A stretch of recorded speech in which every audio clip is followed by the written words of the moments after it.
Bien, tiene la palabra la abogada del señor Araya. Gracias, su señoría. Su señoría, tal como señalé al inicio de esta audiencia de juicio oral, en mi alegato de apertura, sin dudas, entiendo que el tribunal dictará una sentencia absolutoria. Y lo señalo en términos tan absolutos porque creo fehacientemente, su señoría, que ha quedado acreditado que tanto la acusación del Ministerio Público como del Consejo de Defensa, por decirlo de algún modo, fue temeraria.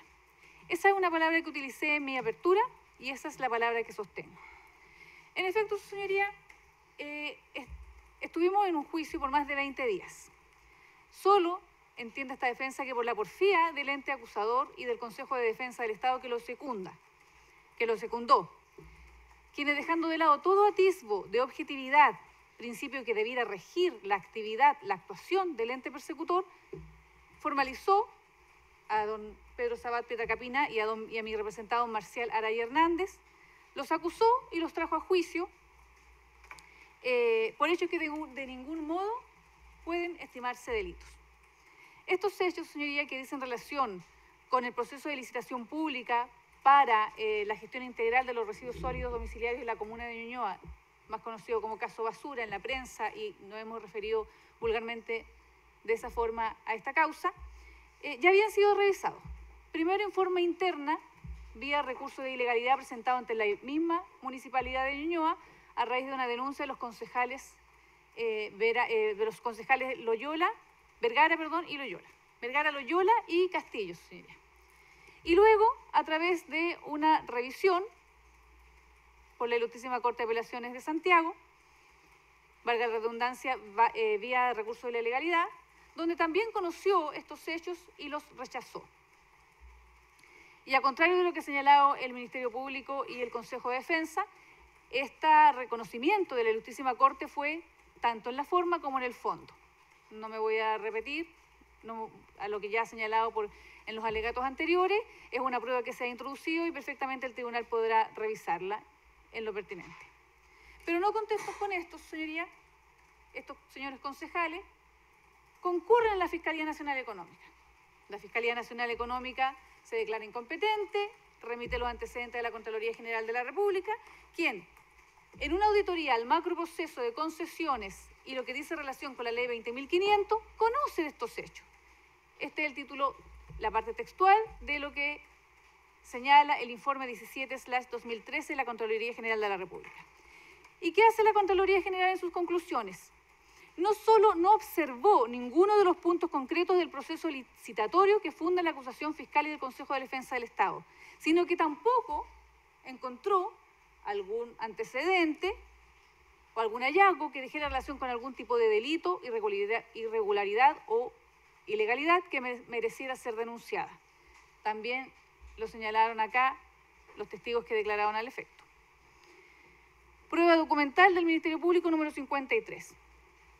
Pero sigamos este análisis. Tampoco le pareció a los señores concejales la respuesta de la Contraloría General de la República en su informe 17/2013. ¿Y qué hacen?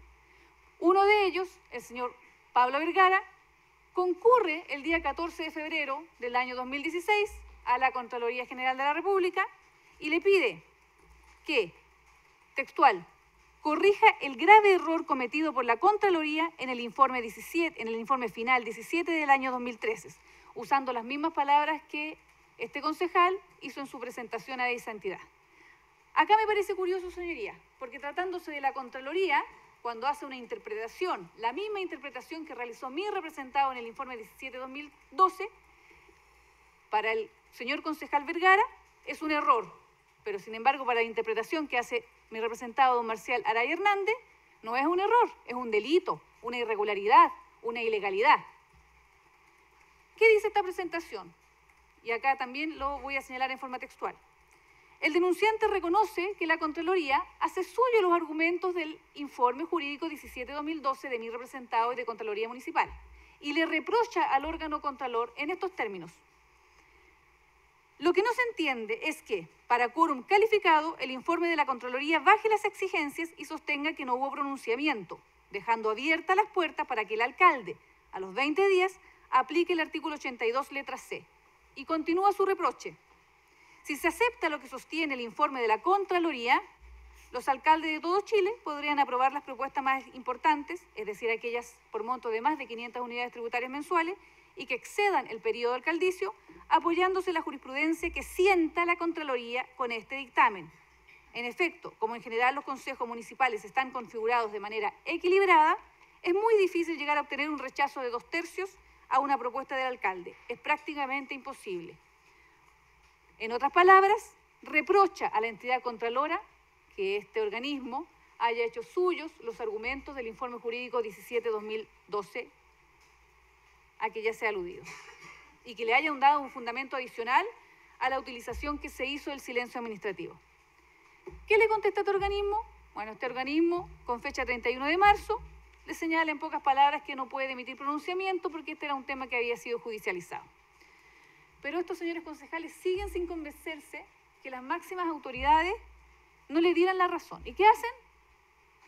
Concurren en su desesperación al Ministerio Público. Y el Ministerio Público inicia una investigación por estos hechos y, apartándose absolutamente del principio de objetividad que según su ley orgánica debía regir sus actuaciones, señala, le dice sí, y acoge esa denuncia, le dice sí, ¿sabe qué? Acá sí hay delito, aquí sí hay fraude, acá en un proceso licitatorio para favorecer a una empresa en desmedro de otro hay concomitancia, hay acuerdo, hay manipulación, hay maquinación de los acusados. ¿Por qué señalo que se apartó absolutamente el principio de legalidad? Porque es obvio, señoría, que solamente investigó una línea, la de los denunciantes. Hizo caso omiso al cúmulo de evidencia que quedó con creces demostrado en este juicio oral. Primero, no consideró para nada que en la elaboración de las bases no tuvo ninguna injerencia ninguno de los acusados. No consideró para nada que no exista ninguna prueba de concomitancia, de acuerdo, de concertación o siquiera presunción de alguno de los acusados con alguno de los miembros del comité que elaboró las bases. Segundo, no consideró para nada el pronunciamiento, el concepto de pronunciamiento que debiera regir en temas administrativos, en el derecho administrativo. No consideró para nada la existencia de quórum diferentes, dependiendo del contrato en particular. No consideró para nada la resolución de la Ilustrísima Corte de Apelaciones de Santiago, que se pronunció en el fondo y en la forma. No consideró para nada el informe final de la Contraloría General de la República, que también hace una auditoría a todo el proceso de concesiones de ese año. Su señoría, ustedes conocieron en parte quién es mi representado. Lo presentó esta defensa en su apertura, se presentó él mismo cuando declaró al inicio de este juicio y durante la audiencia también pudieron conocer en parte, con algunas declaraciones de algunos testigos, de cómo era el accionar de mi representado. Un abogado con casi 40 años de ejercicio profesional, 38 para ser más exacto, que vio mancillada su carrera, su señoría, por esta investigación fiscal y posterior acusación, que renunció a su derecho a guardar silencio no solamente en esta audiencia, su señoría. Mi representado declaró durante la etapa de investigación ante el juez de garantía. ¿Y qué es lo que dijo en esa etapa y ahora? Lo mismo que ha quedado acreditado con toda la prueba que se ha rendido en estos más de 20 días de juicio oral. Pero como finalmente estuvimos más de 20 días en juicio, esta defensa debe hacerse cargo de la prueba y así lo va a hacer. Empecemos por los primeros días, su señoría. Y acá no puedo dejar de mencionar una sensación que tuvo esta defensa. Esta defensa se sintió igual que el protagonista de la película El Día de la Marmota. No sé si la han visto, señoría, pero se la recomiendo, es una película ochentera. En esta película, el actor Bill Murray, día tras día vivía el mismo día. Y por más que intentara hacer las cosas diferentes, el resultado siempre era el mismo. ¿Qué pasó?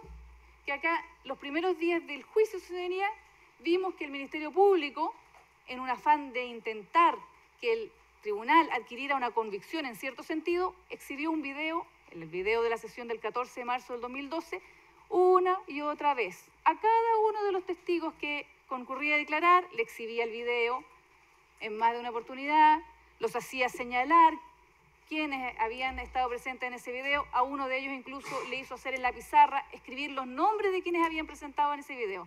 Entonces, señoría, entenderá la sensación de esta defensa de sentirse igual que el protagonista de esa película. Pero en definitiva hay hechos objetivos. ¿Cuáles son estos hechos objetivos? Básicamente lo siguiente. En la sesión del video, que es lo que vimos, que el alcalde llama a votación, después de una discusión con los señores concejales por las ciertas informaciones que se estaban introduciendo, que hubo una votación, después me referiré a lo que significa el pronunciamiento según nuestro criterio y según el criterio del derecho administrativo, y que en esta votación finaliza con 5 en contra y 4 a favor, y se ve al señor alcalde de esa época ofuscado, enojado, porque ciertamente estaba convencido de que se quedaría sin adjudicar el contrato de licitación de basura y con ello obviamente podría redundar en una emergencia sanitaria y o perjudicarlo electoralmente. Recordemos que este proceso licitatorio coincidió con la época de elecciones. Entonces, señoría, esos son los hechos objetivos que vimos a través de la exhibición del video. Pero otra cosa distinta es la interpretación que les demos a esos hechos y sobre todo la interpretación que le demos a esos hechos a la luz de la prueba rendida en el juicio oral y no solo respecto de esa sesión, sino que respecto de cada una de las etapas de este proceso de licitación. Y para eso, señoría, voy a referirme a cada una de las etapas para orden de mi alegato y pido disculpas desde ya al tribunal porque muchas de esas consideraciones, reflexiones y conclusiones que llega a esta defensa coincide con el alegato previamente efectuado por mi colega Miguel Ángel Jiménez. Primerito, llamamiento a la licitación y elaboración de las bases. Primera premisa, señoría, ni mi representado ni el coimputado, el señor Sabat, tuvieron injerencia alguna en la elaboración de las bases y en el llamamiento a esta licitación. El llamamiento se hizo con la debida antelación, agosto del 2011. Luego, quien elabora las bases es un organismo técnico, conformado por SECPLA, Roberto Puleo, que era su director, y apoyado, dada la materia que se iba a licitar, que era la recolección de basura de los residuos sólidos domiciliarios de la comuna de Ñuñoa, la Dirección de Medio Ambiente, representada por don Eduardo Puente, y el director de aseo de don Claudio Álvarez, precisamente por tratarse de una materia que contenía aspectos técnicos y porque tenían el personal adecuado para ello. Mi representado ya lo dijo en su declaración, no participó en esa etapa, su participación en todo este proceso comienza en la etapa 2. Pero sigamos con esta etapa primera. Acá el Ministerio Público señala textualmente su acusación. Faltando más de 7 meses para el cumplimiento del plazo estipulado en dicho contrato, con fecha 22 de diciembre de 2011, mediante decreto municipal, se dio inicio al proceso de licitación pública, dando un cariz negativo a este llamamiento con una antelación de 7 meses. Resulta, su señoría, que a raíz de lo que se ha visto en este juicio, al parecer este llamamiento con 7 meses de antelación no era tan anticipado, porque las bases debían ser aprobadas, a lo menos en esa época, por la Fiscalía Nacional Económica. Y a la luz de lo que pasó después con las votaciones, nos dimos cuenta que, al parecer, los plazos eran bastante más acotados que esa antelación que señala el Ministerio Público. Se elaboran las bases por este comité. Se envían a la Fiscalía Nacional Económica por ordinario 2000/1771 del 22 de septiembre de 2011. La Fiscalía Nacional Económica no responde dentro de plazo. Se publica en el portal Chile Compras. La Fiscalía Nacional Económica, por ordinario 1443 del 20 de octubre, realiza observaciones, dentro de ellas al punto 4.3 de las bases. Acá, su señoría, es muy importante tener presente lo siguiente. El Ministerio Público y también el Consejo de Defensa, en todo momento restaron la importancia de la respuesta y de la aprobación final por parte de la Fiscalía Nacional Económica que hizo las bases. ¿Qué han dicho ellos? Ellos han dicho que la Fiscalía Nacional Económica era un organismo que solo estaba encargado de revisar aspectos que decían relación con la libre competencia. Y ello no es efectivo, su señoría, porque muchas de estas funciones también decían relación con aspectos de la contratación pública. Acá coincido con mi colega don Miguel Ángel Jiménez cuando señala que el perito de la Fiscalía, don Ricardo Miranda Zúñiga, reconoció que los límites entre la libre competencia y contratación pública eran difusos. A mayor abundamiento, su señoría, los artículos 5 y 7 de la Instructivo 1/2006, introducidos por esta defensa, señalan aspectos que dicen relación con lo que estoy señalando. Artículo 5. Las bases de todo proceso de licitación deberán precisar cómo se integrará la comisión evaluadora y establecer las pautas que se utilizarán para la calificación de los oferentes propuestos. Número 7. Las bases de licitación no podrán contener disposiciones que sean fuente de arbitrariedad en la adjudicación, etcétera, etcétera.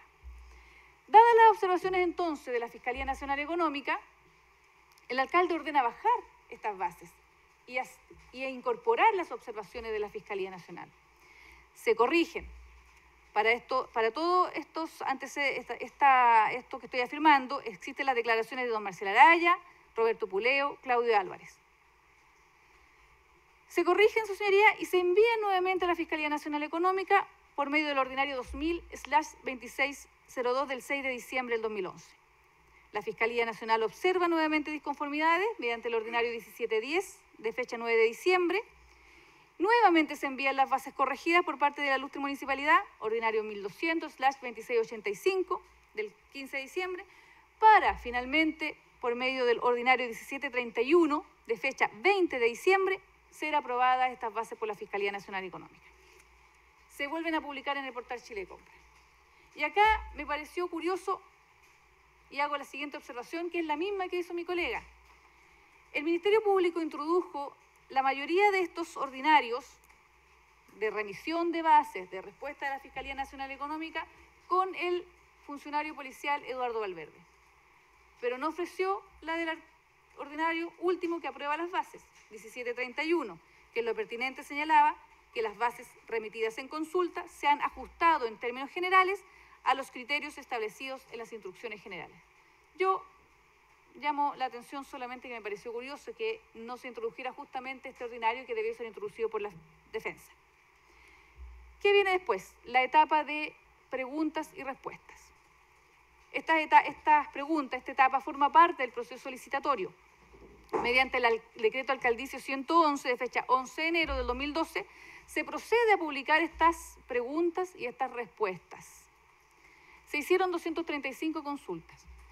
Todo lo que dijera relación con esta etapa era anónima, se realizaba a través del mismo portal de Chile Compra, no se podía saber quién hacía las preguntas, solo se sabía una vez que se abrieran las bases, que se hiciera, pública la apertura.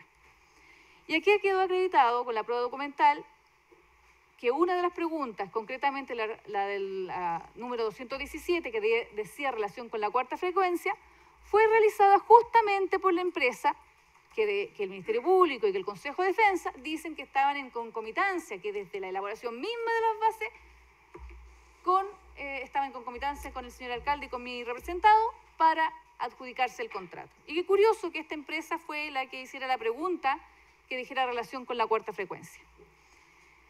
¿Quién le responde? El propio testigo, señor Claudio Álvarez, reconoce en su declaración que la respuesta fue preparada por él en conjunto con el director de la época de ASECPLAC, Eduardo Puente. Lo que se consulta es importante porque durante todo el juicio una de las mayores discusiones se ha dado con el tema de la cuarta frecuencia. Si bien esta cuarta frecuencia es efectiva, que estaba contemplada en el contrato anterior, ella no se usó precisamente por lo caro, estos elevados costos que implicaba esta cuarta frecuencia. Pero la idea era, y lo dijo don Roberto Puleo, mejorar siempre la calidad de vida de los habitantes de la comuna de Ñuñoa e ir perfeccionando el tema de la gestión integral de residuos sólidos domiciliarios. De ahí que nuevamente en la licitación 2011-2012 fuera introducida esta cuarta frecuencia. No me voy a referir al cálculo o a los antecedentes que digan relación con esta cuarta frecuencia porque creo que ya en el alegato anterior se hizo referencia. Pero lo cierto es que esta cuarta frecuencia se utilizó en forma normal desde el mes de agosto de 2012 e incluso después se agregó una frecuencia adicional. En esta etapa, su señoría, la perito de compras públicas, señora Viviana Mora, señaló que no era posible evaluar esta licitación, pues no existían criterios medibles y objetivos para asignar puntajes. Además, no se explicaba la manera cómo debían presentarse las ofertas. Y por tanto, ¿qué es lo que hicieron, según la perito Viviana Mora? Pidieron ayuda al jefe de estudios para concluir finalmente que no era posible hacer esta adjudicación porque no era posible determinar quién era la oferta más económica o más beneficiosa o más viable. Pero también, su señoría, este perito también reconoció que esta entidad no tenía facultades fiscalizadoras, que estas facultades las tenía la Contraloría General de la República, la entidad que había realizado en el año 2013 esta auditoría al macroproceso de concesiones. Como dato curioso también, este perito reconoce que no le fue entregada cierta información que a juicio de esta defensa pareciera relevante para elaborar una pericia y determinar conclusiones como la que finalmente vino a señalar en estrado este perito. No recibió, por ejemplo, el informe final de la Contraloría General de la República. Tampoco la sentencia de la Ilustrísima Corte. Pero bueno, también es una curiosidad. En este punto también, su señoría, me gustaría hacer presente un ejercicio que hizo esta defensa y que quedó con la sensación amarga de que había quedado como que había actuado de mala fe. Cuando la perito señora Viviana Mora señala que las bases debían contener la integración de quienes evaluarían las bases propiamente tales, esta defensa le señaló que el artículo en cuestión hablaba en términos facultativos. Y entonces el Ministerio Público y el Consejo de Defensa dijeron que este reglamento había sido modificado en el año 2010.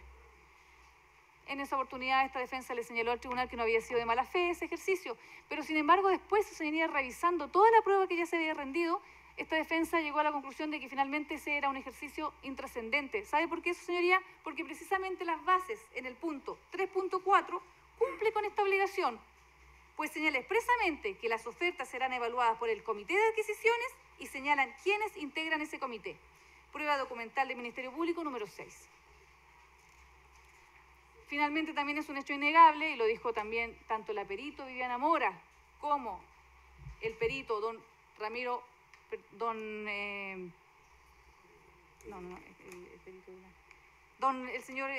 perito de Chile Compras, ¿cómo se llama?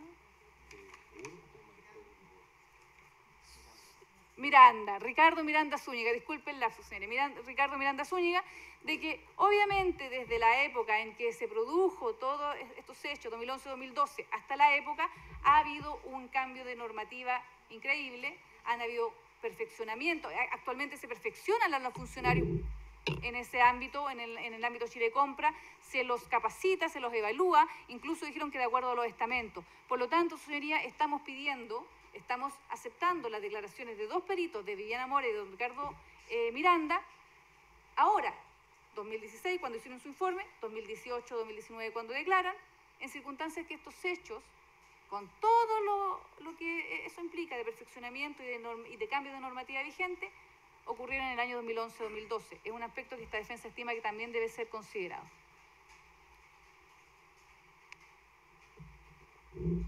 Segundo hito, apertura de las bases. El Comité de Adquisiciones, presidido por don Roberto Puleo Retamal, en su calidad de director de SECPLA, e integrado por don Mauricio Galé, Eduardo Puente, Claudio Álvarez y mi representado, aquí comienza la participación de mi representado, se reunió el 7 de marzo del 2012, actuó como ministro de Fe el secretario municipal don Gonzalo Zúñiga Ortubia. Este comité evaluó las propuestas. ¿Y qué dice el Ministerio Público y el Consejo de Defensa en su acusación? Dice textualmente: evaluó las propuestas económicas en lo relativo al ítem aumento o disminución de la frecuencia de acuerdo a una fórmula no contemplada en las bases de licitación, lo que redundó en que la empresa de marca obtuviera una gran diferencia de puntaje sobre el resto de los oferentes. Dos cosas a considerar respecto a este hito. Primero, en mi alegato de apertura señalé, su señoría, que habían dos empresas que estaban fuera de bases. El Ministerio Público y el Consejo de Defensa señalaron que no era eso efectivo por cuanto estas empresas pasaron finalmente en el acta del Comité 19-2012. Efectivamente, esta defensa reconoce que estas empresas pasaron al acta, pero también es un hecho innegable que efectivamente mi representado hizo observaciones en el Comité de Adquisiciones para que estas empresas quedaran fuera de base y el comité, lo reconoce el mismo señor Roberto Puleo, por razones de transparencia o porque era el criterio de que cualquiera incumplimientos menores podían salvarse, dijo que era el criterio de él y también el criterio del alcalde, Lo cierto es que finalmente estas dos empresas pasaron al acta del 19-2012, pero en las actas del comité sí quedaron las observaciones pertinentes. Páginas 4 y 8. Página 4. La empresa proactiva, el mini cargador ofertado es de menor capacidad que el indicado en las bases técnicas. Página 8. Respecto del camión multipropósito de la empresa Dimensión, el camión ofertado no se ajusta a las indicaciones técnicas solicitadas en las bases .2, .1, .3, .3. A mi juicio, señoría, estas dos empresas no cumplían a cabalidad con los requerimientos técnicos exigidos por la bases. Es más, me pareció también curioso que otras empresas que incumplían requerimientos menores hayan quedado fuera. Ejemplo, que también consta en el acta del comité. La empresa Kraus, La Torre y Maíz Limitada. Se rechaza la oferta por no presentar lo solicitado en el punto 3.3, letra C, en lo relativo a catálogos o folletos de equipos presentados. Su señoría, no soy técnica, no soy experta en la materia, pero a mi juicio, al menos, al juicio de una lega en estos aspectos técnicos, ese requerimiento era de menor entidad que las dos observaciones realizadas a la empresa Dimensión y Proactiva. Puede ser una imprecisión en el lenguaje, pero estas empresas en la práctica estaban fuera de bases. Y mi representado fue una de las personas que objetó y que estaban por dejarlas fuera de bases y que no pasaran en el acta pertinente. Termina esta etapa, señoría, con el acta 19-2012 elaborada por el comité que proponía de marco en primer lugar. Como último punto para tener en consideración en este hito, si las bases no estaban claras en lo que decía relación con los factores de ponderación, lo cierto es que no fueron observadas en su aprobación por la Fiscalía Nacional Económica 1731. Don Roberto Puleo reconoce esta omisión, dice que trataron de salvarla esta omisión con las preguntas y respuestas aclaratorias y aplicando una misma fórmula para todas las empresas. Lo concreto es que la oferta de Dimensión estaba mal planteada por responsabilidad del oferente y el comité de adquisiciones no podía interpretarlas ni, como ha pretendido el Ministerio Público y el Consejo de Defensa, utilizar la fórmula que ellos habían propuesto en el formulario y que lo exhibió en este juicio, por cuanto eso no estaba permitido por la igualdad de los postores, de los participantes, de los oferentes, como llaman en contratación pública, y porque no era lo exigido en el formulario. El formulario era claro, números, palabras, y ellos incumplieron con esa obligación. Si por el contrario acogiéramos la tesis del Ministerio Público en lo que dice relación con este tema, tenemos que el perito Jorge Berríos vino a declarar sobre eventuales perjuicios sufridos por la municipalidad, por la comuna en realidad, a raíz de la adjudicación a demarco. Pero queda en evidencia la inconsistencia, puesto que este perito procede a utilizar fórmulas extraordinarias, no previstas en las bases y diferenciadas respecto de una empresa a otra. Fue la única forma de lograr determinar supuestos perjuicios. ¿Por qué, su señoría? Porque si este perito hubiese utilizado la misma fórmula, cualquiera que sea, incluso la propuesta por Dimensión, igual el resultado es el mismo. La oferta más económica es de marco, pero utilizando la misma fórmula. Finalmente, como dato adicional, las empresas tenían contemplada un derecho, la posibilidad de hacer objeciones, de hacer reclamaciones, y acá no se hicieron por la empresa perdedora o que estaba en segundo lugar. Lo reconoció su representante legal cuando vino a declarar, don Víctor Amado Herrera, donde reconoce que no hizo ningún tipo de estas reclamaciones. Culmina entonces esta etapa con la confección del acta. Y llegamos a la tercera etapa o hito, el conocimiento de la propuesta por el Consejo. Sesión del 7 de marzo. Los concejales deciden pasar el tema a la Comisión de Presupuesto y Finanzas, compuesta por los mismos concejales según ellos. Pasa una semana, 7 a 14, no hay una llamada, no hay un correo requiriendo información, no hay una reunión, sino que se reúnen 20 minutos, media hora antes, según algunos concejales, del consejo de esa fecha, de ese día. Y solo entonces, incluso después que don Roberto Puleo les hace la presentación en PowerPoint, con todas sus dudas, con todas sus consultas, con la petición de ciertos antecedentes, algunos de los cuales estaban contenidos en el mismo CD. Por eso señalo, y también lo señaló mi colega Miguel Ángel Jiménez, no fueron capaces ni siquiera de revisar la información que les había sido proporcionada una semana antes, 7 de marzo. Y acá hago presente lo siguiente. Es la comisión de trabajo, era esta comisión la que estaba encargada de asesorar al Consejo y no al revés. Recordemos, sus señorías, que esta defensa a cada uno de los concejales les preguntó, porque muchos de ellos decían que llevaban muchos años de concejal y que se conocían que se conocían el reglamento, y les pregunté concretamente si se conocían el reglamento del Consejo. La mayoría dijo sí, pero lo concreto es que cuando se les preguntó respecto de las obligaciones concretas que tenían de asesorar al Consejo, ninguno de ellos la recordaba. Se tuvo que introducir por medio de la lectura de los artículos pertinentes. Artículo 43.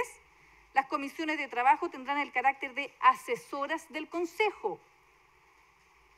Artículo 44. Corresponderá a las comisiones solicitar y recopilar los antecedentes que contribuyan al estudio del tema o problema sometido a su conocimiento. En los mismos términos del artículo 44, su señoría. Y sin embargo, su señoría, no cumplen con esta obligación. Acá, ¿qué señalan algunos concejales? Y me permití anotar textual algunas respuestas. El señor José Lavé, contrainterrogado en relación a lo anterior, manifiesta que no tenía tiempo para estudiar los antecedentes. Me dejaba asesorar por los del mismo consejo. La tabla la leía un minuto antes porque yo me daba el tiempo solo ahí, en honor a la verdad. El señor Pablo Vergara, la información la requerimos en la misma comisión, es decir, el mismo día de la sesión. La señora Maya Fernández, nos reunimos en la comisión ese día, un par de horas antes. Nos reunimos en la comisión. La mayoría de los concejales trabajábamos. De esa forma cumplen los señores concejales su obligación, valga la redundancia, de concejales. Son funcionarios públicos, de elección popular. Se les paga por asistir a las sesiones, por sesión. Representan al electorado, quienes lo que mínimo que piden es que asistan al menos a las sesiones y que los representen con sus votos en los temas que se tratan en cada una de las sesiones del Consejo. Y sin embargo, no tenían tiempo para estudiarse los temas que las tablas de los consejos estaban puestas, los temas. Y llegamos a la sesión del 14 de marzo. Recordar que los concejales, todos lo reconocieron, tenían oficina, asistentes y podían requerir cualquier información que necesitaran para el adecuado ejercicio de sus obligaciones y de sus trabajos. Sesión del 14 de marzo. Acá valga lo señalado ya a raíz de la película El Día de la Marmota. Acá algunos concejales refieren que el señor Pedro Sabat introdujo información falsa para obtener del Consejo una votación favorable a la propuesta. Sin embargo, y reiterando el análisis de mi colega, resulta que dicha información no era falsa. La empresa Dimensión había aparecido en la empresa como relacionada con ENASA, que había sido denunciada por clonación de patentes y que tenía entre sus directores, más precisamente como secretario, a una misma persona. Prueba de la defensa 33.10, 33.11. Lo cierto es que el Ministerio Público hace uso e interpreta a conveniencia el video de la sesión número 7. Dice que está todo maquinado, que está todo manipulado desde la elaboración misma de las bases. Entonces, señoría, yo me pregunto y le hago la pregunta al tribunal, ¿cuál era el objeto de desgastarse? Si ya estaba todo preparado, si ya estaba todo listo, maquinado. ¿Cuál era el objeto entonces, efectivamente, de volver a citar al Consejo para una sesión siguiente, después de que se haya producido la votación? De que el alcalde ordenara que se elaboraran estos cuadros comparativos, de que se incluyeran estos cuadros comparativos y estas noticias aparecidas en la prensa para la sesión del 21. ¿Cuál era el objeto de ese desgaste si ya estaba todo maquinado? Pero bueno, acá hubo una resolución de un tribunal de garantía que creo que deja como el resumen de lo que se le habría enrostrado a don Pedro Sabat. Dice: los hechos que se le enrostran al señor Pedro Sabat requerirían, en su planificación por parte del imputado, de considerar tantas variables y contar con que tantas decisiones administrativas, como se ha dicho, subterfugios, prosperen y sean favorables al delito que se pretendía llevar a cabo, que en definitiva está fuera de sus manos, los medios comisivos para llevarlo a cabo. Veamos el punto central de esa votación. Efectivamente hubo votación. 4, incluido el alcalde, favorable y 5 desfavorable. Pero administrativamente, el no obtenerse los quórums de 2/3, tanto para la aprobación como para el rechazo, se entendía que no había pronunciamiento. Y acá me quiero detener, su señoría, porque es precisamente la actuación que se imputa a mi representado, el haber elaborado un documento que se calificó como subterfugio legal. El Ministerio Público, el Consejo de Defensa del Estado, señala que este informe es un documento que contenía un pronunciamiento ilegal de las normas aplicables, por el cual se informó que respecto de la adjudicación propuesta por el alcalde en la sesión del 14 de marzo, votaron 4 concejales en contra, 4 concejales en contra y el alcalde a favor. En consecuencia, se señala el Ministerio Público, no había habido pronunciamiento del Consejo, ya que para la celebración de contratos que exceden el periodo alcaldicio, se requiere el acuerdo de los 2/3 del Consejo, debiendo considerar a los concejales integrantes del Consejo y el alcalde. Acá afirmo tajantemente, su señoría, que una interpretación jurídica efectuada de buena fe y con normativa vigente no puede dar de ningún modo ápice a que estimamos que exista delito alguno. En el caso del señor Araya, y parafraseando nuevamente las palabras del juez de garantía del 9º juzgado, dice: en el caso del señor Araya, solo se limita a evacuar los informes y documentos que se encuentra obligado en razón de su cargo, y eso diluye aún más el reproche. Eso es lo que se le imputa a mi representado, el haber cumplido con sus obligaciones legales y reglamentarias. Consideraciones a tener presente en este punto. El informe jurídico 17/2012 emanaba de la Contraloría General de la Contraloría Municipal y era revisado por la Dirección Jurídica de la Municipalidad. Al contrario de lo sostenido por el Ministerio Público, el Contralor Municipal tenía dentro de sus competencias la obligación de emitir informes que muchas veces decían relación con aspectos jurídicos. Así, en el título 6º del Reglamento Interno de Funcionamiento de la Municipalidad de Ñuñoa, artículo 22, y que trata la Contraloría Municipal, se señala: la Contraloría Municipal tendrá como objetivo apoyar la gestión del municipio, procurando alcanzar la máxima eficiencia administrativa interna de la municipalidad en el marco de las normas legales vigentes, y tendrá las siguientes funciones. El número 5 no lo voy a leer porque lo leyó el Ministerio Público. El número 6, orientar e informar mensualmente a las direcciones municipales respecto de los dictámenes emanados de la Contraloría General de la República que les afecten. Obligación de orientar e informar los dictámenes. En este caso, quedó claro que al término de la sesión del 14 de marzo, quien manifiesta el concepto de que no hubo pronunciamiento y lo explica en la reunión post-votación al alcalde y a sus colaboradores fue el señor Mario Araya. No estamos tratando, mi representado no está tratando de eludir su responsabilidad. Él finalmente visó ese informe que se elaboró. Pero lo cierto es que mi representado lo hizo con la debida diligencia. ¿Qué hizo mi representado Araya cuando le dicen apoya a don Mario Araya en la elaboración de este informe? Va, al contrario de lo que dice la Fiscalía, que dice que si tenía dudas o estaba confundido debió haber consultado a la Contraloría General de la República, o como dijo el Ministerio Público también su alegato, si estaba confundido por las glosas. Mi representado nunca ha dicho que estaba confundido.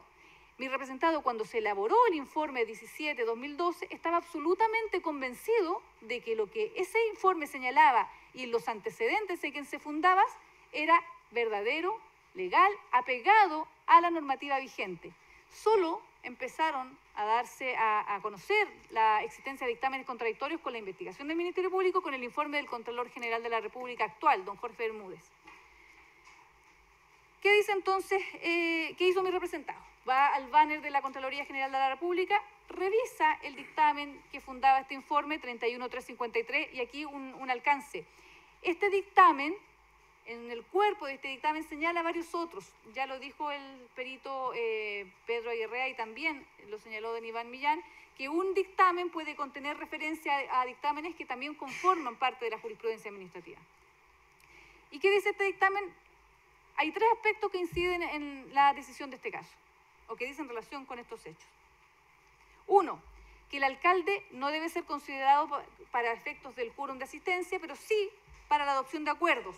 Y como este dictamen decía relación con concesiones municipales, se interpretó de que lo que era aplicable era el quórum de los 2/3 según el artículo 65, letra I de la ley 18.695. Segundo aspecto, que podía el alcalde insistir en su primera proposición en una nueva sesión si estima que concurren las condiciones para obtener el quórum que necesita para un acuerdo favorable.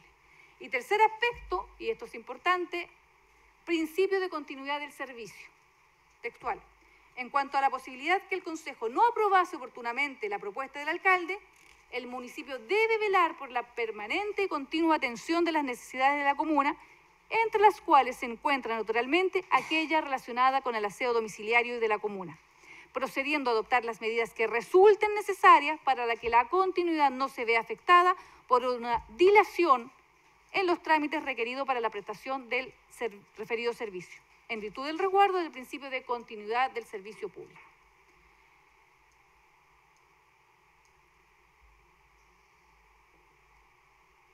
¿Qué dice el Ministerio Público respecto de este tema? Que este informe contenía un pronunciamiento ilegal porque la interpretación que da es que no había habido pronunciamiento, cuando lo que debía haberse considerado es que sí había habido pronunciamiento. Y para ello se funda el Ministerio Público en un informe que emite el Contralor General de la República actual, don Jorge Bermúdez, donde se señala que lo que se debía aplicar era la doctrina considerada en el dictamen 33.599, de fecha 19 de julio de 2006, dictamen dictado solo 13 días después del 31.353 que funda el informe jurídico 17/2012. ¿Y qué es lo que dice este informe, este dictamen? Que el alcalde requiere el acuerdo del Consejo para otorgar concesiones municipales, renovarlas y ponerles término, sin que exista distinción respecto del monto de tales concesiones. Pero resulta que este dictamen, el 35.399, no alteró, no modificó, no aclaró, no reconsideró el informe 31.353. Por lo tanto, nos saca de la duda o del error que eventualmente podrían incurrir quienes nuevamente consideraran que la doctrina a aplicar debiera ser la del dictamen 31.353.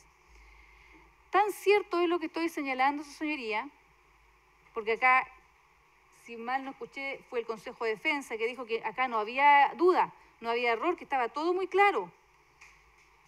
Estaba toda clara la interpretación. Entonces no entiendo por qué el máximo órgano contralor, con fecha 15 de junio de 2012, debió dictar el dictamen 35.831, que esta defensa le hizo leer en lo pertinente al señor Iván Millán y también al perito Pedro Aguirrea.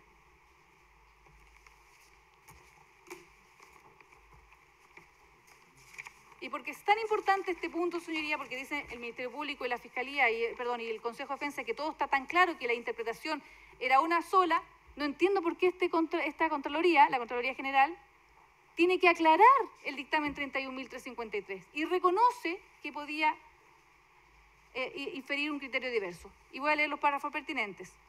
Dice: en todo caso, cumple ser presente que el dictamen 31.353 de 2006, el dictamen que utilizó mi representado para fundar el informe 17/2012, de esta entidad fiscalizadora a que hacen referencia a los peticionarios, si bien no analiza específicamente la cuestión planteada en este caso, a diferencia del mencionado dictamen 33.599 del mismo año, al atender la primera de las consultas que lo originan, alude a la letra I del artículo 65, de donde se podría inferir un criterio diverso al indicado en los párrafos precedentes. En consecuencia, se aclara el referido dictamen 31.353. Entonces, señoría, ¿estaba tan clara la doctrina a aplicar? ¿Habían dictámenes contradictorios? Sí, lo reconoció el funcionario de la Contraloría General, don Iván Millán, y lo reconoció en sus conclusiones y en su exposición el perito Pedro Aguirrea. ¿Y qué pasa con esto, señoría? Con esta contradicción de dictámenes, con esta jurisprudencia contradictoria, que precisamente no se cumple uno de los principios básicos de quienes se dedican al derecho administrativo y respecto de quienes tienen que trabajar con jurisprudencia y dictámenes dictados por la Contraloría General de la República, que es el de la certeza jurídica. El perito Pedro Aguerrea se refirió a esta situación, el abogado del Consejo de Defensa del Estado incluso le hizo leer varios párrafos, y en definitiva, ¿qué es lo que señala? En lo que respecta a las actuaciones que dice en relación con mi representado, dice que la Contraloría estimó necesario aclarar el dictamen 31.353, dejando en evidencia que a esa época se continuaba aplicando y que el problema jurídico en cuestión discurría en un ámbito de ambigüedad. Pero lo que considera su señoría esta defensa más grave aún es que el actual Contralor General de la República, al tomar conocimiento de esta contradicción entre el decreto que se aplicó, el dictamen, perdón, que se aplicó en el informe 17-2012 y los dictámenes citados por él en su informe como respuesta a la Contraloría General de la República, al ente persecutor, al Ministerio Público, informando y tomando conocimiento de esta contradicción, no ordena tampoco ni aclarar, ni rectificar, ni reconsiderar nada, ninguno de los dictámenes en cuestión, específicamente el 31.353.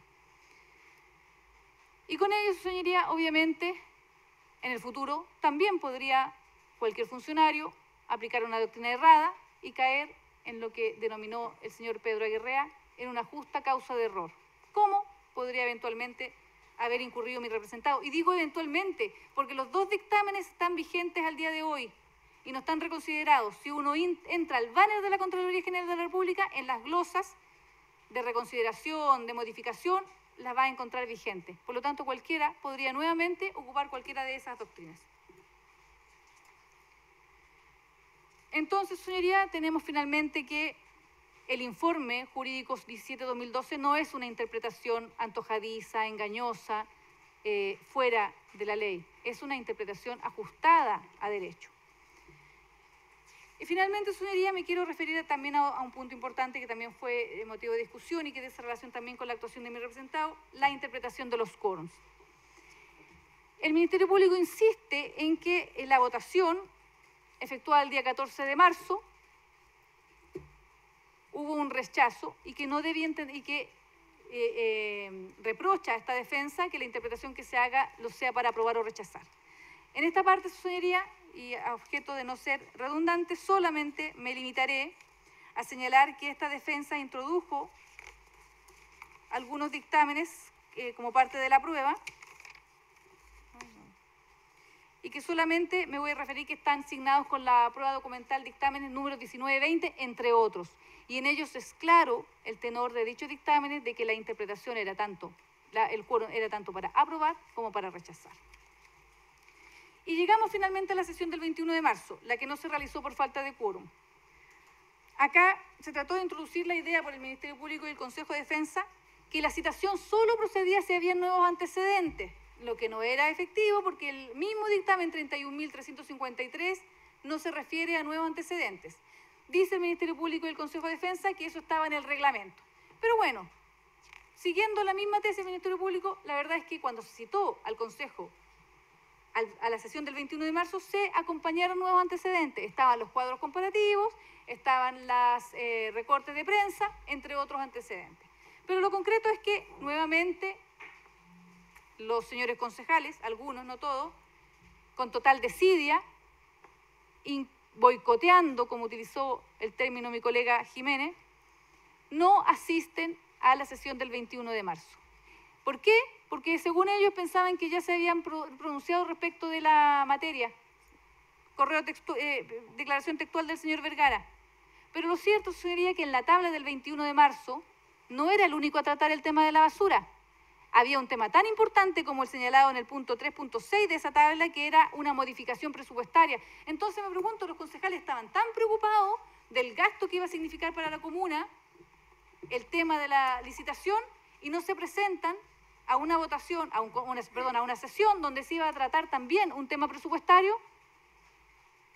Entonces, señoría, no entiendo, porque si estamos velando por el interés general, velémoslo en todos sus aspectos y no solamente respecto de un tema en particular.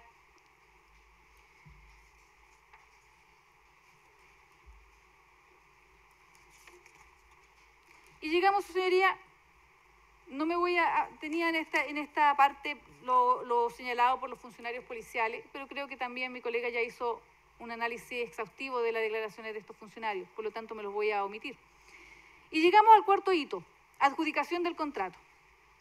Acá el Ministerio Público puso en duda y también señala que el informe 17-2012 también es un subterfugio porque utiliza o mal utiliza el silencio administrativo. Creo que el tenor del artículo 82, letra C, es claro.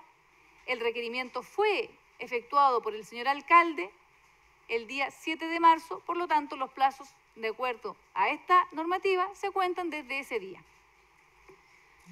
Y con esto termino, su señoría. Así las cosas, entiende esta defensa que en ninguno de estos hitos, en ninguno del análisis de estas etapas, hay algún atisbo siquiera de delito y por tanto no me voy a pronunciar respecto de la participación eventual de mi representado, porque estima esta defensa que no hay delito. ¿Acaso, señoría, si hay alguien que no cumplió sus obligaciones, no es mi representado? Mi representado cumplió con todos sus deberes y obligaciones que tanto legal como reglamentariamente le estaban asignados en razón de su cargo.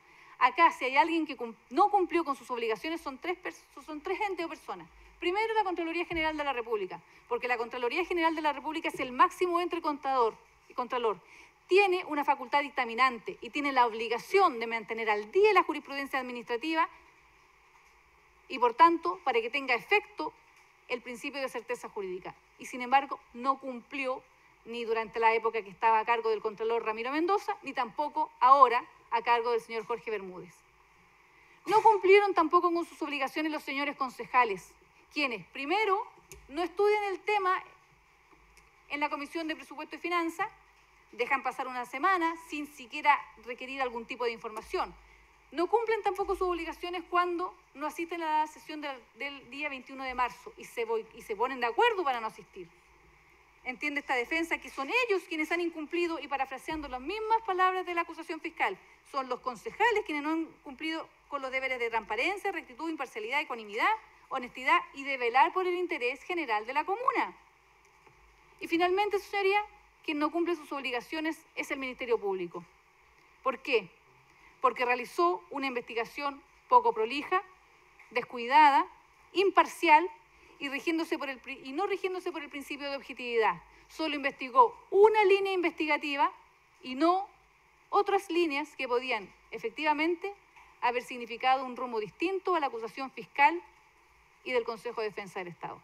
Por estas razones, su señoría, reitero la petición que hice al inicio de este juicio y solicito la absolución de don Marcial Araya Hernández.